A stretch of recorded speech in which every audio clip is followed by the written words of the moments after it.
Hey there, welcome to LSAT Demon Daily. I'm Josh Mansfield, a teacher with the Demon, and with me is Nathan Fox, one of the founders of LSATdemon.com and the weekly podcast Thinking LSAT.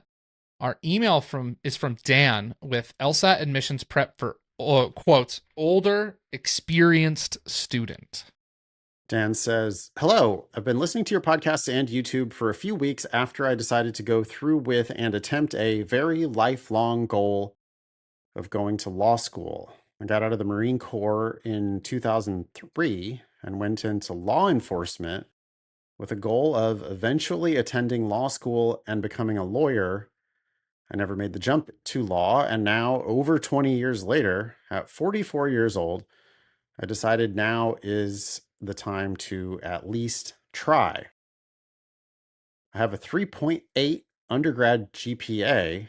Wow, nice. Nice. That is that's really nice. That is not common from what we hear from people who are, in their 40s or 50s who are applying to law school. Like, you are quite uncommon. We hear the other story of like, oh, well, I was, kind of a dork in undergrad and I didn't really do my shit and I have a 2.8. Yes. Yeah. But a 3.8, that's awesome because that, again, raises the prestige of any school that admits you that has lower than a 3.8 median GPA. Yeah. So you combine that with the right LSAT and you're going to have all kinds of great options. Anyway, Dan says, I have a 3.8 undergrad GPA, but I graduated in 2010. I've been in law enforcement since 2004, and I'm currently a state trooper. I'm going to be taking my first diagnostic test through LSAT Demon in the coming days and then study and drill through your website. Your book has been insightful thus far. Okay, thank you. 99 cents on Amazon. You get the Kindle version. Welcome. I will never not take the opportunity to advertise the fact that you can get it for less than $1.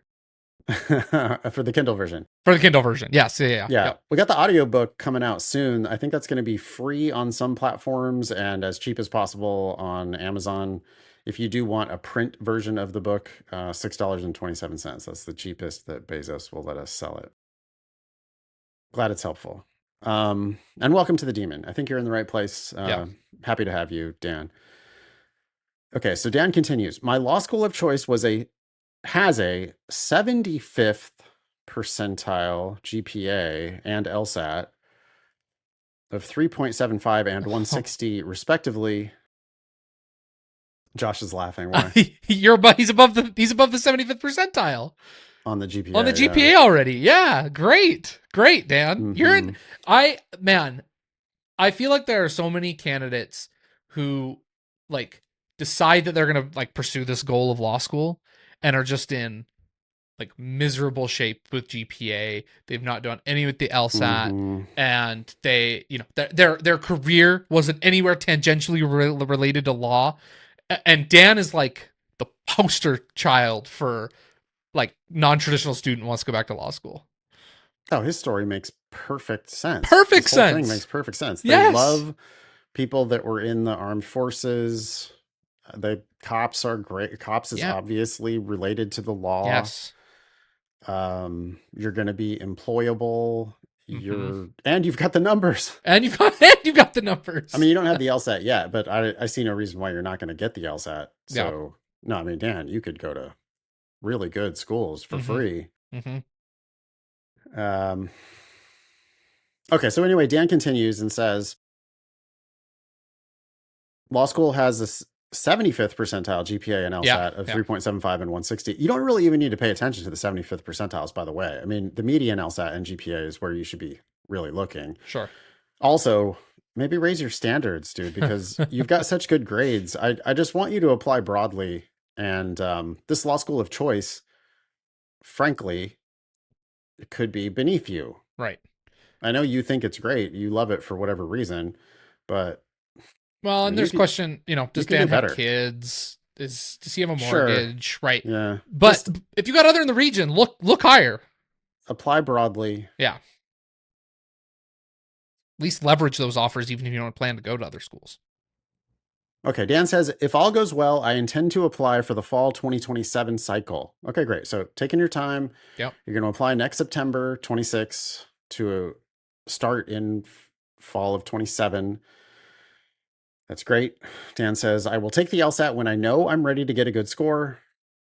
But again, I'm hoping to apply for the fall 27 cycle. There's nothing wrong with that. Yep. You start It's prepping totally fine. now, take the test for the first time sometime this spring, retake in the spring, summer. Yeah, you can take it 4 or 5 times before you apply in September if all goes well. Mm-hmm. I mean, I think you're like right on time for, if you're starting now, you're like right on time to apply in the fall of 26 for the fall of 27. Yep. And that gives you plenty of time for multiple retakes. You're not that early actually for multiple retakes, Right. but you got plenty of time for multiple retakes if you start prepping hard now. Okay, Dan says, my concerns really are how much will admissions look at my undergrad GPA since I'm so far detached from when I last graduated. I'm also concerned about having no academic letters of recommendation. I know the first priority is as high of an LSAT score as possible, but any insight for someone with my background would be helpful. Can Thanks, Dan. can I highlight one other thing about Dan's candidacy that Yep. is so good? Yep. He says he's been in law enforcement since 2004, but didn't get his undergraduate, his bachelor's, until 2010. Dan, not only do you have a great GPA for a time when, like, there has been GPA inflation since then. So not only is your GPA better than a GPA, a 3.8 of today, but the fact that you demonstrated that you went to work, went back to school, killed it when you went back to school, went back to work, and now want to go back to school again. I'm only 5 years removed and I didn't use a professor letter of recommendation. You will not be expected to. You have everything going your way. Just go get a great LSAT score now. Yeah, I mean, this concern about how much admissions is going to look at your undergrad GPAs because you're so far detached, they care about your undergraduate GPA for 2 reasons. One is because that's part of how they're ranked. They have to Mm-hmm. report the GPA of everybody that they admit to US News, or the medians and the 25th and 75th Yeah. percentiles.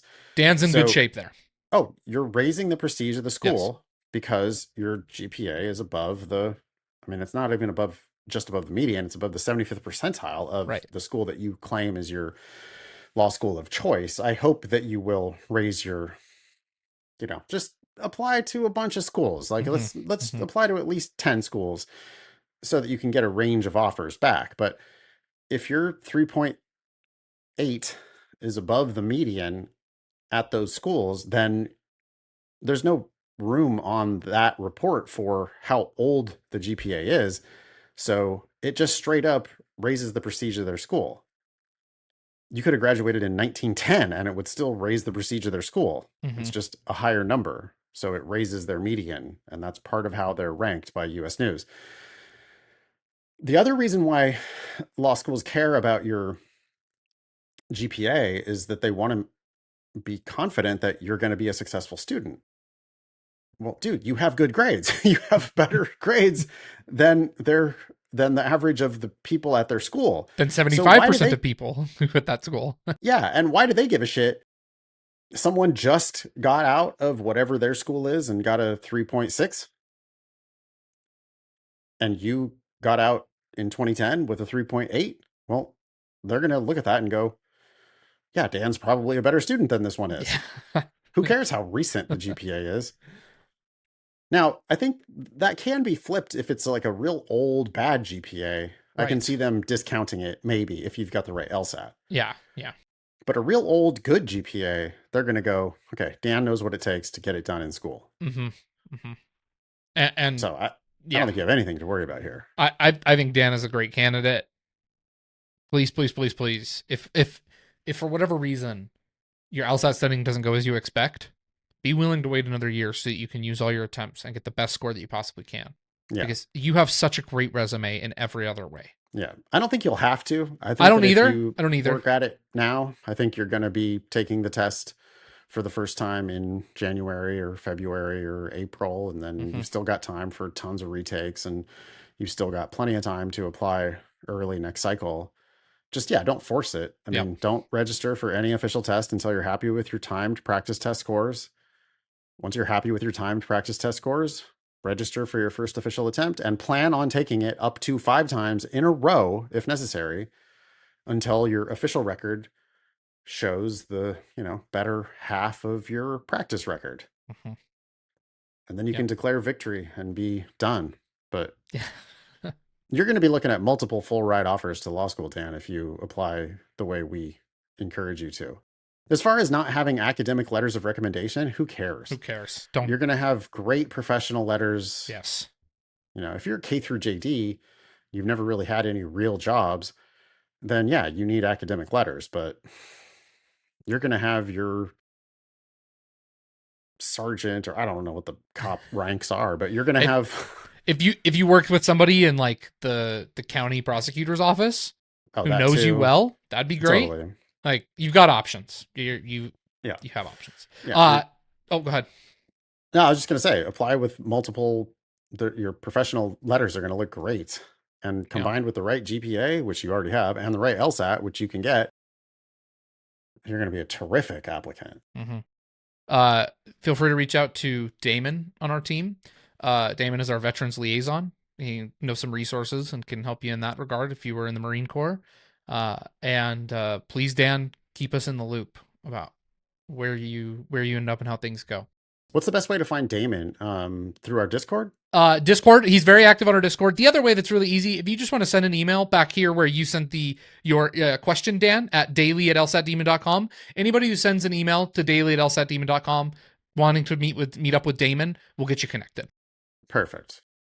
Thank you, Dan. You're a great candidate. I think you're going to crush it. Let us know how it goes. Email daily@lsatdemon.com if you would like to ask us a question or share some LSAT or law school admissions news. Thanks for listening.